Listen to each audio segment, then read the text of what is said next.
Saya ingin sampaikan aja gambarannya bahwa sampai saat ini di seluruh dunia itu hampir sekitar 12.000 token. 12.000 token ini teman-teman Mas Anang. Sekarang sebagai gambaran Mas Anang, ini transaksi ya orang sekarang dagang kripto ini per hari ini itu average-nya sekitar 2,7 triliun rupiah per hari. Di kita di perputarannya. Nah, bursa di kripto ini di Indonesia akan menjadi bursa pertama di dunia yang diregulasi oleh pemerintah. Wow. Nah, karena begini.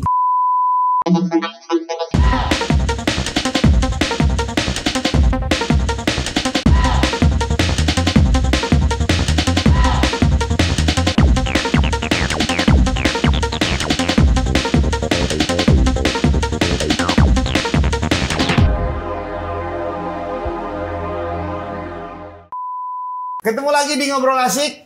Ini adalah obrolan hari ini. Saya sangat berbahagia banget.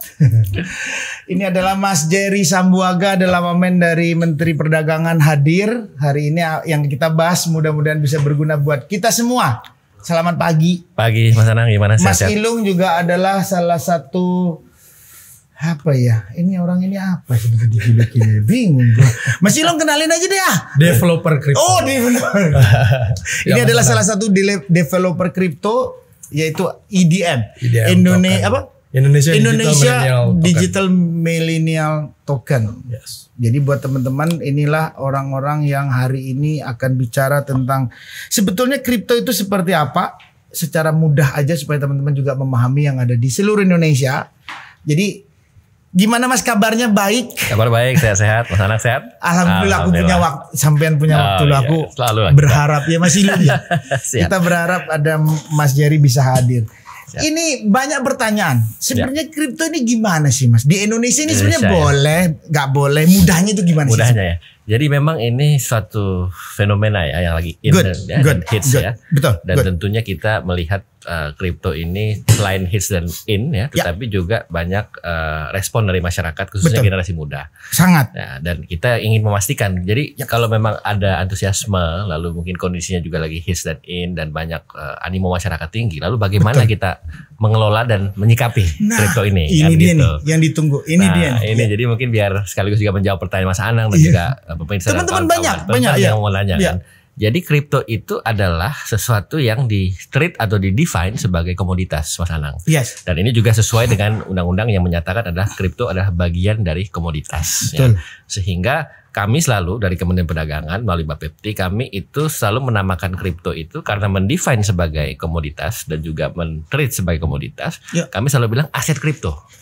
Aset kripto. Jadi bukan cryptocurrency. Bukan cryptocurrency. Jadi guys, simpelnya bahwa ini aset, bukan menjadi kayak dibilang uang gitu. Betul. Nah, bukan, ini kan? Bukan uang karena ini sesuai dengan undang-undang juga dikatakan dan BI juga tegas dan jelas menyatakan bahwa alat pembayaran yang sah itu hanyalah rupiah. Betul. Undang-undang dasar kita juga bilangnya adalah rupiah. Dan kita comply dengan itu dan kita taat dan tentunya kita mengenforce itu. Jadi kita selalu setiap kali ada penggunaan istilah cryptocurrency kami ralat. Kami bilang ke teman-teman, ke pelaku termasuk ya teman-teman kayak Mas Ilung ini bahwa yang namanya kripto itu bukanlah alat pembayaran. Jadi adalah kripto aset atau bahasa Indonesia aset kripto. Aset kripto. Ini jelas guys ya. Jadi ini kalian harus jelas bahwa kita bicaranya kalau kripto di Indonesia adalah aset kripto, bukan cryptocurrency. Bukan cryptocurrency. Jadi sehingga saya juga ingin tambahkan Mas Anang, sehingga ketika kita sudah konsisten dengan namanya aset kripto dan mendefinisikan dan juga memperlakukan sebagai aset,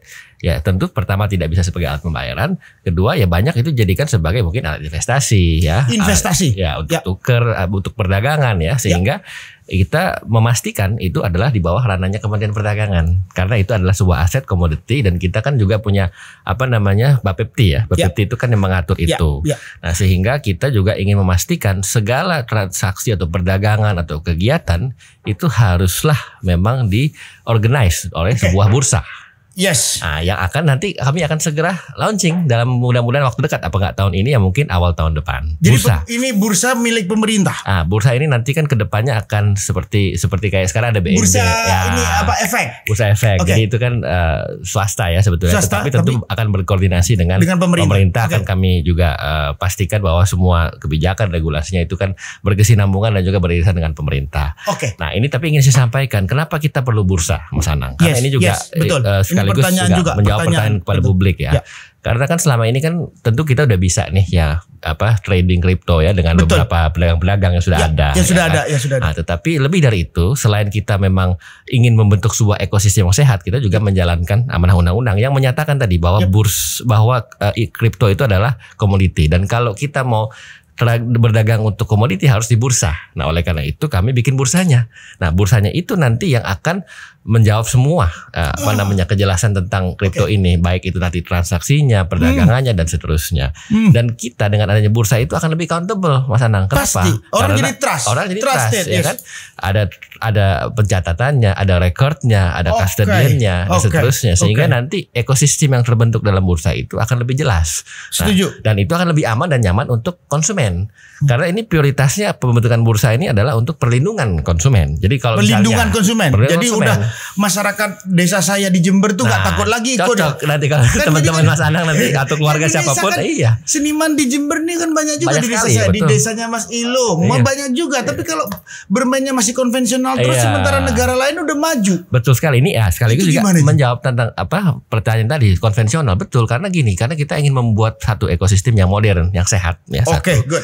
Kedua juga kita ingin memastikan ini semua kedepannya akan menjadi potensial untuk pengembangan token-token, ya kan? Karena begini, karena kalau kita punya ekosistem sehat, orang juga tidak akan ragu-ragu seperti Mas Ilung ini kalau dia mau bikin token sendiri yang adalah buatan made in Indonesia 100%, ya kan? Karya anak bangsa dan juga potensial untuk ekspor. Nah, untuk saat ini seperti diketahui publik mungkin sekarang ada 229 token yang diakui oleh Bapepti ya, yang terregister, yang bisa dilakukan transaksinya di Indonesia. Yang bisa dilakukan, yang juga sudah diperdagangkan oleh para pedagang, ya kan? Oleh pedagang dengan bursa yang sekarang disetujui Bapepti. Dengan bursa yang nanti akan di launching.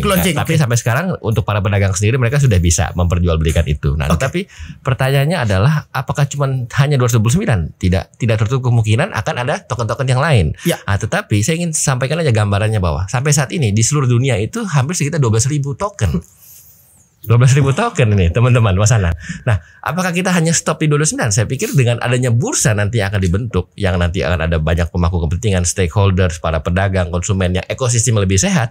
Bukan tidak mungkin nanti teman-teman Mas Ilung dan kawan-kawan lain yang memang eager untuk buat token sendiri, buat coin sendiri, dan itu sesuai dengan technicalities, syarat dan prosedur, dan itu juga resmi dan juga nanti diatur, akan lebih bisa lebih banyak. Jadi simpelnya kalau kita ngelihat di luar negeri, ada developer game. Tahu-tahu dia main game, terus beli apanya di dalam situ menggunakan token ini ya. Nah, kan nggak bisa duit itu kan, nggak bisa duit. Artinya kan harus pakai token. Kalau kamu mau beli bener token, bahwa kamu harus punya wallet dulu, kamu harus begitu cool. Ini loh yang perlu juga disosialisasikan ke publik bahwa Indonesia bisa ke situ kan. Mungkin arahnya bisa ke situ, tapi kalau sebagai alat bayar sekali lagi kan hanya rupiah ya. Hanya rupiah, tapi kan kalau di metaverse nanti yang itulah pokoknya dunia yang itulah. Dunia yang itulah mungkin ada arah ke sana. Tapi yang paling penting adalah sekarang bagaimana memastikan konsumen itu terlindungi. Itu paling penting. Oh, tapi yang diutamakan oleh Mas sekarang hari ini adalah bagaimana konsumen selamat dulu.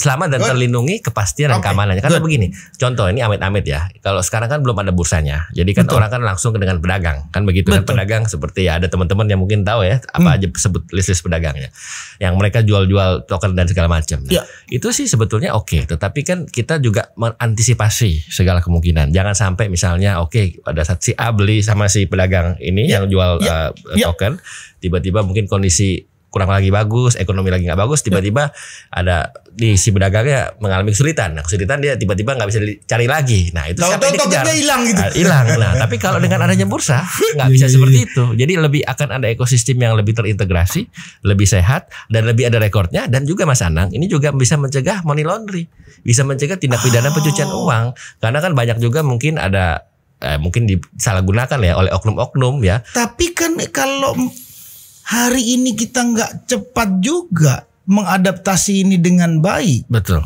Ini kalau nggak segera Bapepti meresmikan bursanya kan Saya pikir ini justru momen ya Mas Anang ya, di mana kita ini selain juga membentuk ekosistem yang sehat untuk para pedagang dan konsumen memberikan kepastian dan juga kenyamanan, tapi juga kedepannya ini akan sangat turunannya akan sangat banyak ya, termasuk soal keselamatan dan juga soal mencegah yang namanya money laundry, apakah untuk kegiatan-kegiatan narkotika atau mungkin terorisme kan banyak tuh di luar-luar kan menggunakan itu untuk hal-hal yang negatif, yang destruktif. Nah, tapi dengan adanya bursa itu akan lebih gampang kontrolnya, lebih ada akuntabilitasnya, lebih ada rekornya, ada semuanya dan lebih jelas dan terekor. Dan saya pikir ini yang dibutuhkan oleh masyarakat ya, dan juga pemerintah dan juga para pelaku khususnya konsumen. Dan kalau itu memang jadi rapi kan nanti juga kan masih saya kemarin itu diskusi, Nang. Kalau kripto ini bisa segera bisa kayak gini ya, terjadi hari ini gitu. Lu beli mobil, ketemu orangnya ngerti kripto, udah lu bayar token lu aja. Ethereum lu kirim gua aja deh, senilai 1M deh. Ini mobil lu bawa aja. Transaksinya gampang banget, nggak kena pajak dong. Nah itulah yang kita mau atur. Karena begini, yaitu kalau kita melakukan itu kan berarti kan itu mendefinisikan itu sebagai alat pembayaran. Itu yang nggak bisa sebetulnya. Betul. Nah, tapi sekali lagi, ini sama aja mungkin ilustrasinya sederhananya kayak kita beli emas aja. Ya kan kita bisa beli emas sebagai investasi, kita bisa beli kripto sebagai investasi. Bahwa nanti misalnya emasnya itu nanti di kemudian hari ya, apakah mau dijual, apakah mau dibeli lagi, tambah lagi, kan itu kan terserah kepada konsumen. Karena ya kan, investasi. Dan kedua, ini juga menjawab juga soal sumber pendapatan ya negara. Ini juga potensial untuk pajak. Betul. Walaupun memang sekarang kita belum atur ya, itu nanti bersama dengan Kementerian Keuangan. Karena kalau soal itu kan ranahnya Kemenkeu. Tapi ya. Kemenkeu-nya sekarang kan lagi getol-getol cari duit juga. Nah ini saya harusnya kan diskusinya cepet ini. Itu saya sudah sempat ketemu dengan teman-teman sana. Kita ngobrol lah, kita diskusi. Harus cepet nih diskusi Mama Wamen ini Bu Sri. Saya sempat ketemu dengan Pak Wamenkeu juga, Wakil Menteri Keuangan. Kita ngobrol-ngobrol ya. Saya pikir untuk sekarang yang penting bagaimana kita mengatur dulu bursanya. Siap. Nah, kalau bursanya sudah jadi, udah launching dan sudah tahap implementasi ya. Nah, itu kedepannya kita bisa duduk bersama dengan Kemenkeu. Oke, untuk yang kripto itu pajaknya berapa? Nah, itu kan nanti akan tentu ada pembahasan teknisnya dan seterusnya. Tapi Mas, ini saya pikir bagus loh. Ketika ini potensial untuk pendapatan negara dan itu legal dan itu sesuai dengan prosedur dan juga regulasi dan kebijakan, saya pikir bagus gitu kan. Dan saya yakin para pedagang dan juga konsumen juga tidak akan keberatan, dan juga paling berapa kan pajaknya besarannya. Itu kan tergantung Kemenkeu sekali lagi. Memang itu jadi menarik. Kalau aku bilang jadi menarik karena itu kalau sudah resmi kita punya hal itu semua dilegalkan di kita dengan sistem yang benar dan seterusnya dengan benar. Ini kan mengencourage publik untuk mencari pendapatan baru kan. Ya kayak Mas Ilung ini IDM terus gimana itu? Sampai hari ini sudah berjalan belum? Wah, mantap. Lah ya pertanyaannya kan udah lihat websitenya. Usianya kan baru 1 bulan lebih lah, Mas. Iya, terus? Tapi konsisten harganya, market cap-nya juga oke. Terus, tapi prinsipnya kalau kita nih masuk di bursa seperti yang Bang Jerry bilang, wah itu terbang lebih tinggi lagi sebenarnya. Cuma memang aku kagum sama Bang Jerry ya. Kalau nggak ada Bang Jerry mungkin nggak ada developer tuh yang mau daftar ke Bapepti. Karena orang semua tahu ya Bang ya, blockchain terus kripto udah dibicarakan ini Mas, di mana-mana udah dibicarakan. Betul.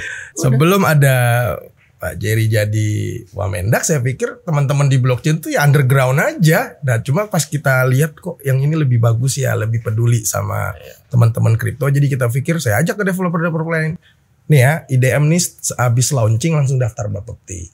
Ini loh, bukan berarti blockchain itu nggak dekat sama negara. Dan kita setuju ini bukan currency, kita setuju ini aset. Betul. Bang. Dan mungkin saya tambah sedikit Mas Anang, Mas Ilung. Ini artinya kepedulian anak-anak muda, teman-teman ya, teman-teman anak muda yang memang lagi tertarik ini. Artinya saya bilang gini ke teman-teman, ke Mas Ilung waktu itu ya, kan beliau datang ke saya.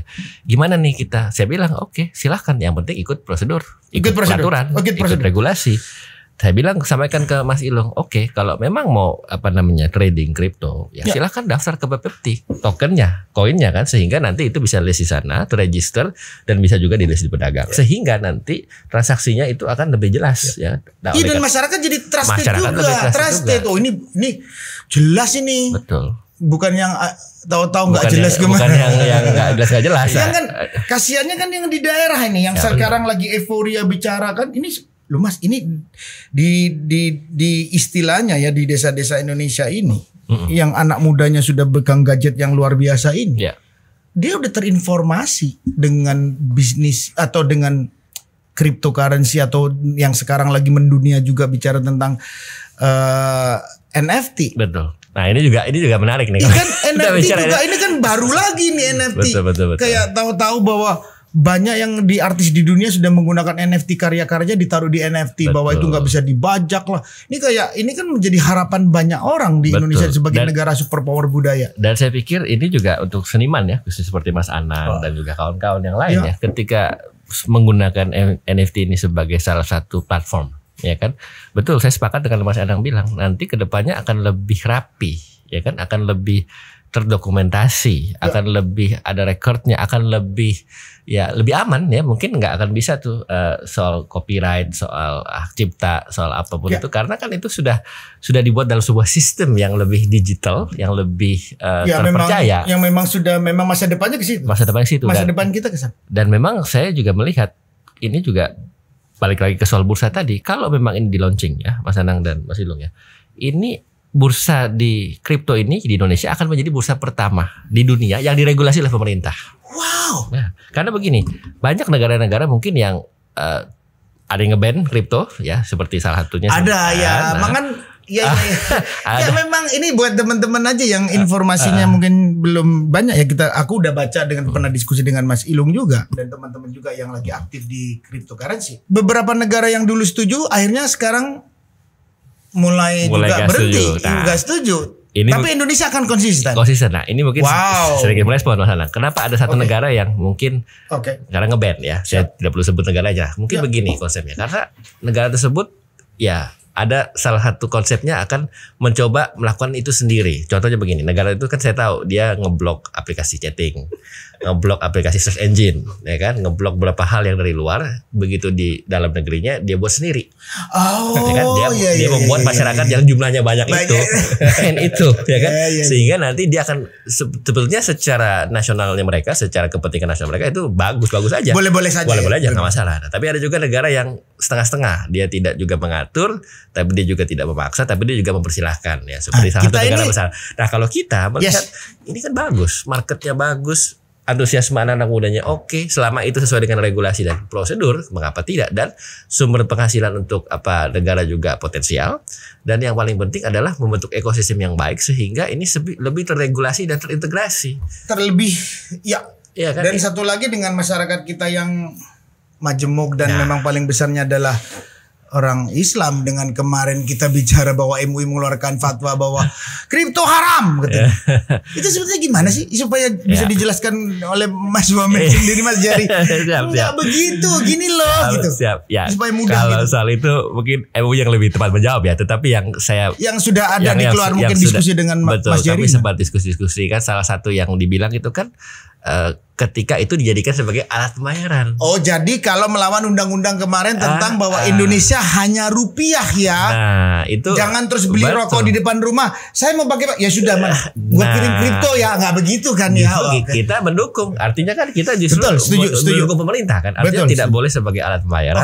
Haram kan sebagai alat pembayaran, dan kita konsisten. Memang kita tidak pernah sebagai alat, itu justru kan saya sampaikan awal bahwa itu sebagai komoditas. Makanya kita selalu, bahkan penyebutannya pun kita bilang kripto itu adalah aset ya kan, aset kripto. Jadi kita sangat setuju, sangat mendukung bahwa memang kripto tidak bisa dijadikan alat pembayaran. Tapi kalau dari Mas Ilung sendiri sebenarnya sampai memberanikan diri bikin token, kalau tetap dibilang halal dijadikan aset juga haram, kasihan dong.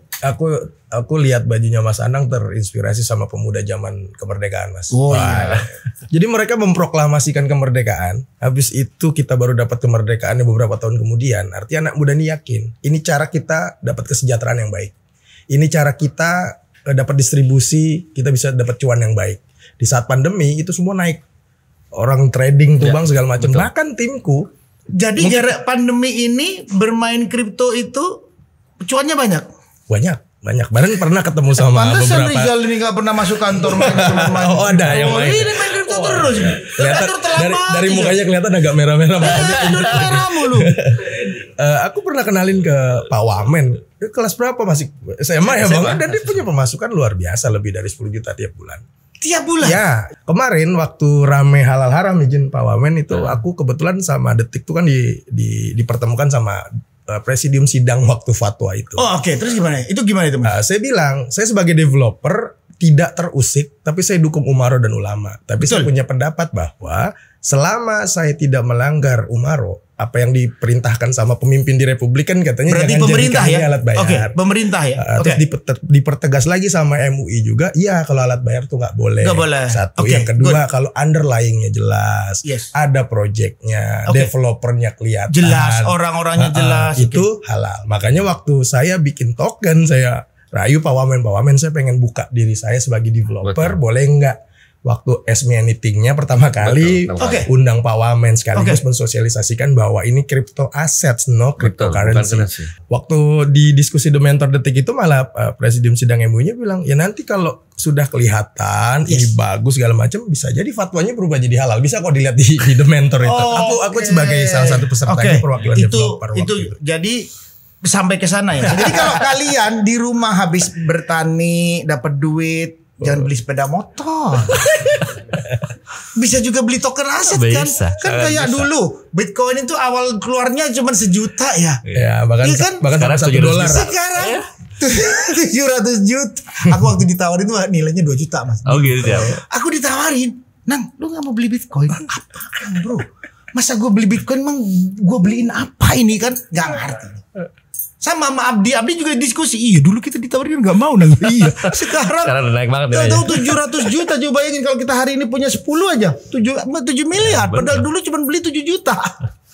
Nah ini hal yang menarik ya. Ini teman-teman di seluruh Indonesia pasti kepingin. Betul. Karena ya negara kita sekarang presidennya hebat karena memajukan internetisasi di dalam negeri supaya tidak ada yang ketinggalan. Dan saya juga ingin nambahkan Mas Anang, artinya concernnya Presiden pemerintah ya. ini sangat luar biasa. Artinya terhadap hal yang sifatnya digital ya. Betul. Beliau sampaikan beberapa kali arahannya pada saat menyampaikan beberapa hal terkait digitalisasi, terkait dengan market untuk internet dan e-commerce dan marketplace dan seterusnya. Ini artinya kita memang inovasi beliau ini bisa diterjemahkan dan juga bisa diaktualisasikan dalam hal-hal yang sifatnya digital terkait dengan program-program digital. Dan ini saya ingin sampaikan karena kedepannya ini adalah semua tuh digitalisasi, Mas Anang. Setuju. Contoh misalnya sekarang kita melakukan podcast ini disiarkan, kita manfaatkan teknologi supaya masyarakat bisa melihat melalui Betul. ya kan.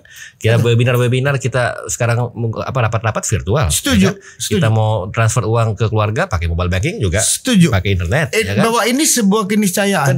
Yang Kita presiden hari ini full support. Full support dalam hal bagaimana kita melihat digitalisasi itu sebagai sebuah hal yang kita harus utilisasi, yang kita harus maksimalkan. Dan saya pikir kedepannya produk-produk digital seperti kripto ini sangat potensial. Dan saya juga ingin bicara soal produk lainnya seperti game online. Itu kan juga bagus, Mas Anang. Betul. Itu produk anak bangsa yang bisa juga potensial untuk pemasukan. Saya ingin kasih sedikit aja 1 menit contoh soal produk game online itu bagaimana dapat salah satu menjadi produk ekspor. Kita main game, kita download mungkin di gadget kita, di komputer kita download yang gratisan mungkin ya. Karena saya juga kadang-kadang cari yang gratisan, kita main game gratisan. Tapi begitu kita habis main game tersebut, kita suka, ya kan? Kita pengen eksplorasi lebih lanjut, kita ada fitur-fitur yang harus bayar, Mas Anang. Betul. Nah, fitur yang bayar itu mungkin harganya tidak mahal, $10.000 atau $1 kan? Kita klik lah itu, ada transaksi di situ, ya kan? Nah, itu mungkin kedengarannya sedikit, tapi kalau yang main ada 1 juta, ada 100 juta orang, ada 500 juta orang, dikali berapa jumlahnya? Dan itu baru satu fitur dalam satu game. Belum kalau kita bicara satu game ada berapa fitur. Belum kita bicara kalau ada banyak game. Nah, kenapa saya katakan gini? Saya berkaca dari negara-negara lain seperti Korea Selatan, seperti China, Tiongkok. Itu ekspor game online-nya itu puluhan juta $. Ini aku barusan gara-gara Mas Wamen. Semuanya kita bikin apa ya? Kayak kota sendiri kecil gitu ya. Ya. Atau kita bikin repliklasinya Indonesia, Jakarta deh gitu ya. Miniatur. Bikin miniatur Indonesia di game gitu ya. Tahu-tahu kita ayo kita main ke itu yuk ke rumah makan situ. Kita nyetel jukebox yuk. Jukebox ada lagunya Anang, milih. Ya udah lu bayar dulu. Nah, itu bisa dikonsepkan seperti itu. Dan itu bagus juga buat seniman khususnya ya yang bisa memikir. Jadinya beli di situ kan gak bisa dibohongin orang. Gak bisa dibajak. Gak bisa dibajak juga. Terbaca semua. Ya kan? Tahu beli juga lukisan, tahu beli permainan yang dibikin oleh orang. Lucu juga ya kita punya rumah di kota yang metaverse itu di Jakarta. Dihiasin. Oh iya dah, lu beli dulu bunga di situ, taruh di situ. Meskipun harganya cuma 1.000 perak gitu. Tapi kalau 1.000 perak se-Indonesia 270 juta orang main di situ. Iya betul Mas. Nah, ini juga ingin saya sampaikan itu produk kita dalam negeri, produk ini dalam semua main negeri, di dalam negeri. main dalam negeri ya kan, bisa menjadi produk ekspor. Kita bangga dong, kayak misalnya nanti tadi Mas Anang bilang itu nanti dibeli orang di Australia, beli di orang di Iya, karena Eropa. ini kan metaverse sudah nyambung semua seluruh dunia. Sangat integrated. Jadi artinya ini semua hal yang mungkin kita perlu support ya, dari sisi infrastruktur ya, dari sisi kebijakan, dan tentunya kedepannya ini sekali lagi karena kalau game online tadi saya berkesempatan datang ke salah satu kreator buatan game online lokal, made in Indonesia 100% di Jawa Barat. Saya lihat itu luar biasa, dia buat sendiri dari hulu ke hilir. Programmernya orang Indonesia di bawah 20 tahun dan dia udah buat turnamen, dia buat kompetisi. Ya memang belum sebesar China atau Korea, tetapi kan ini kan sebuah awal yang baik kalau kita support kebijakannya, kita juga ada keberpihakan kepada mereka. Bahkan nanti kedepannya saya sempat ngomong waktu rapat dengan teman-teman lintas kementerian lembaga, dengan Pak Luhut juga pada saat itu, dia bilang wah ini bagus, kita dukung. Dan salah satu mungkin kita bisa keberpihakannya dengan misalnya kita bundling dengan produk ini handphone.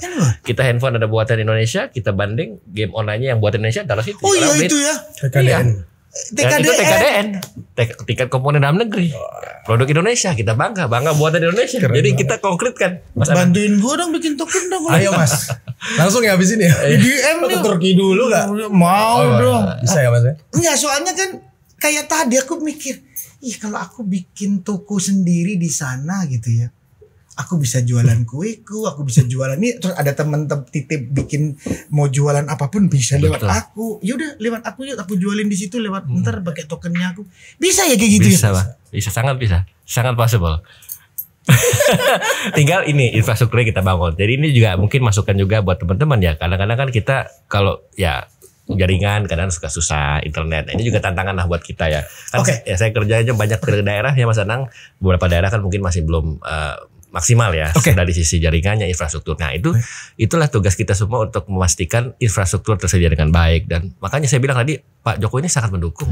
Yang saya lihat Pak Jokowi karena kita itu mah ampun. Kalau ngomong infrastruktur internetisasi dia gila-gilaan. Luar biasa. Infrastruktur itu didukung, disupport ya. Jadi dari mulai yang fisik, jalan, pelabuhan, semuanya sampai ke hal-hal yang sifatnya mendukung internet dan jaringan itu concern beliau. Kalau melihat Pak Jokowi sudah sedemikian tingginya perhatian terhadap masa depan digitalisasi Indonesia, dan aku lihat berapa kali statement beliau sampai di internasional pun juga sampai sekarang dia menjadi presiden G20. Ini kejelasan kripto di Indonesia dengan bursa ini kayaknya nggak bisa ditunggu lagi. Soalnya jangan terus, kasihan juga presiden udah G20 ditanyain diskusi kripto, bursa lu belum ada. Ini percepatan apa lagi yang segera dilakukan oleh Bapak Bekti untuk segera bahwa bursa ini ditunggu publik. Ini anak muda saya Indonesia nungguin ini. Termasuk saya loh ya. Termasuk ini Mas Iqbal, Mas Aris, ini semua mau. Dia kan kerja duitnya di 1 bulan. Pokoknya gue beli kripto sekarang, gue siapin sisihkanlah 1 juta per bulan. Tahu-tahu dapat 5 tahun tahu-tahu buat anaknya kuliah. Itu udah ada duit tuh 500 juta di situ. Iya kan? Kepingin gak lu Bal? Tapi sekarang kerja dulu kalau main kripto gak tidur. Tapi kepercepatan itu ada Mas. Percepatan itu kita dorong. Apa ada sudah ditentukan tanggalnya atau apa? Iya, waktu kemarin kami sempat melihat lagi progresnya dan juga tentunya memastikan ini kapan gitu ya. Nah waktu itu memang kita usahakan sih tahun ini 2021. Kita usahakan. Ya, kita usahakan. Kita dukung ini. Kita dukung ya, mungkin kalau guys, dukung Mas Jerry guys. Siap. Kalau mungkin ada delay-delay ya mungkin tidak lama. Tapi kita komitmen kita sekali lagi adalah paling penting memberikan prioritas kepada konsumen, keamanan dan juga kenyamanan. Karena dengan ada bursa ini semua lebih terkoneksi, terintegrasi dan lebih aman dan akan lebih hebat lagi. Masyarakat lebih antusias lagi. Sekarang sebagai gambaran Mas Anang, ini transaksi ya orang sekarang dagang kripto ini per hari ini itu average-nya sekitar 2,7 triliun rupiah per hari. Di kita perputarannya per hari average ya rata-rata. Baru ya Bang? Ya baru data bulan November 2,7 triliun. 1 tahun udah hampir 40 triliun. Ya per hari betul. Itu luar biasa. Sebulan 30. Oh my god. Gak ada libur. Satu tahun Sabtu Minggu gak ada libur. 400 triliun per tahun. Dan kripto gak ada libur. Bahkan terakhir kalau nggak salah datanya itu secara akumulasi ya itu hampir mencapai 800 triliun rupiah per tahun hari ini.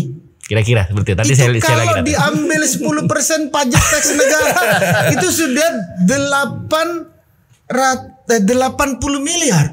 800 miliar dong. Ya, ya. 8.000 triliun, 8.000 juta. Segera dong. Ya, makanya Ini itu apa potensial. katanya Mas Jerry dong kalau begitu nih.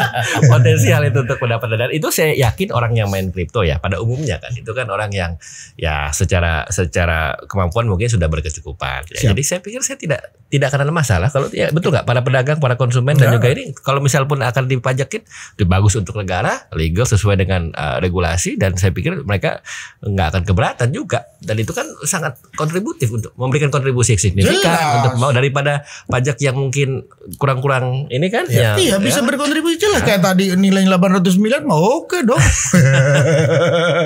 Wih gila ya duitnya ya main di kripto hari ini, yang Indonesia belum menyiapkan infrastruktur yang luar biasa seperti Bursa Efek, tapi pendapatan sudah seperti itu. Ya, apalagi kalau bursa jadi. Kalau sudah jadi.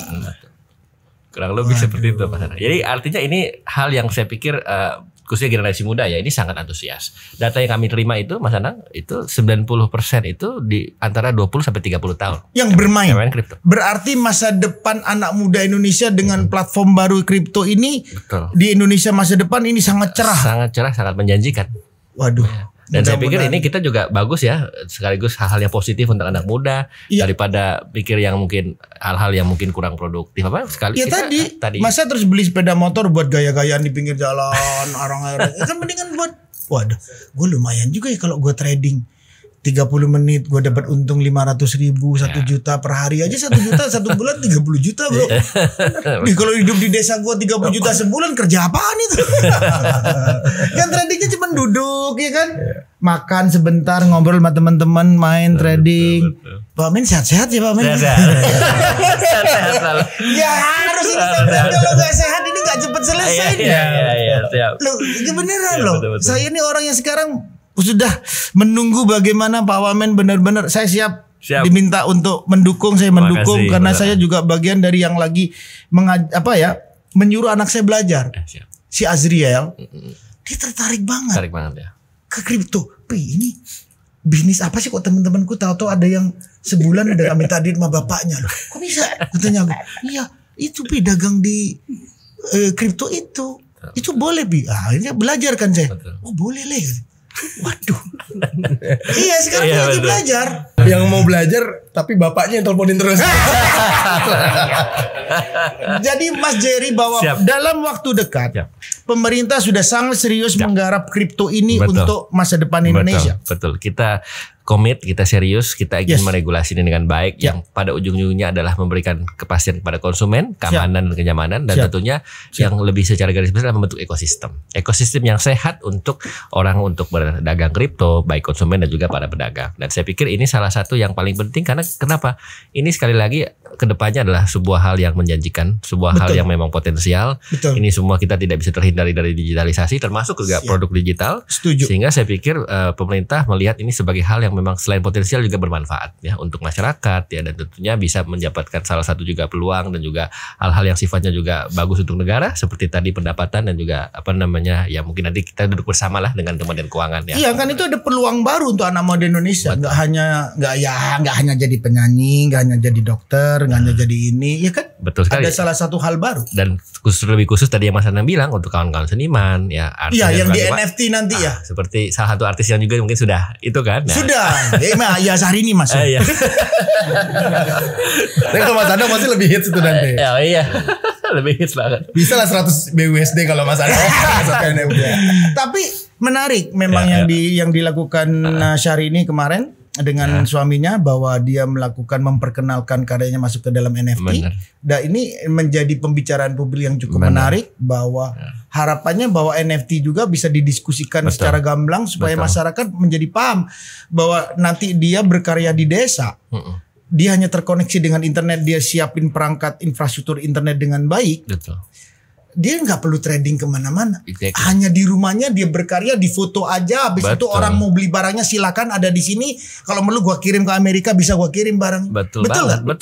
Simpel banget loh guys. Produk ekspor dan Mas Anang apalagi sekarang ini tengah pandemi COVID-19 kan. Ekspor mungkin ada beberapa hal yang mungkin ya ekspor kita sih bagus ya. Alhamdulillah puji Tuhan bagus. Tetapi ekspor kita kadang-kadang kan kalau kita mau ekspor barang-barangnya itu kan butuh kontainer ya kan. Nah, kalau kayak gini-gini kan nggak pakai kontainer, nggak pakai kapal, nggak distribusi logistik basicnya cepet. Kadang-kadang kan ya itu juga salah satu hal yang mungkin jadi nilai plus ya buat teman-teman yang pelaku dan pedagang untuk bisa memikirkan produk ekspor ini sangat cepat, sangat ringkes, pemanfaatan teknologi, nggak pakai pelabuhan, nggak lintas batas, ya kan? Betul kan? Masih kan? Anytime, 24 jam. Sabtu Minggu bisa. Sabtu Minggu bisa. Nggak ada waktu jam operasional. Ini buat teman-teman. Jadi nanti kita undang lagi Mas Jerry. Siap. Ya. Makasih. Dengan nanti seniman yang sudah bermain di NFT di Indonesia untuk mungkin memberikan pencerahan kembali bahwa saya siap Mas untuk mengundang sampean lagi untuk menjelaskan bagaimana sih perkembangan tentang kemajuan infrastruktur kripto di Indonesia. Betul. Bagaimana dengan adanya NFT yang sekarang sudah mulai diperkenalkan oleh artis-artis Indonesia dan ini harapannya bahwa artis seluruh Indonesia yang ada di desa-desa pun sudah bisa menggunakan NFT menjadi bagian cara kerja mereka untuk memperdagangkan karya seninya. Dan ini juga nanti harapannya bahwa mudah-mudahan Mas Jerry-nya punya waktu guys di Oh pasti. Kalau Mas Anang udah pasti datang. Ya, support. Jadi Mas, terima kasih. Ini waktu yang sangat berharga dan ini adalah ilmu yang sangat berharga dan sangat ditunggu-tunggu oleh masyarakat Indonesia, terutama anak muda seluruh Indonesia yang sudah tahu tentang kripto karena informasinya sedemikian deras masuk ke Indonesia. Karena Indonesia juga adalah pengguna internet terbesar di dunia, bahwa informasi itu sangat deras masuk ke sini dan ini butuh penjelasan, sosialisasi bahwa kalau memang presiden mengendaki ini adalah bagian dari pemajuan masyarakat, bahwa saya ingin siap membantu bahwa bagaimana Indonesia benar-benar bisa menerima kripto dan NFT bisa berkuat di Indonesia. Makasih banyak Mas Anang. Jadi sekali lagi terima kasih. Makasih Mas Anang. Jadi salam Pak Menteri juga. Makasih, jadi mudah-mudahan Mas sehat-sehat dan amin, segera bursa kripto Indonesia bisa berjalan dengan cepat. Amin. Makasih. Itu harapannya seluruh Indonesia. Jadi guys, ketemu lagi ini pertemuan yang menarik dengan Mas Jerry. Mas Jerry Sambuaga adalah salah satu wakil Menteri Perdagangan Indonesia dan masih muda, ganteng lagi. Udah nikah kan Mas ya? Udah nikah guys. Yang berbuat hebat. Bye. Assalamualaikum warahmatullahi wabarakatuh.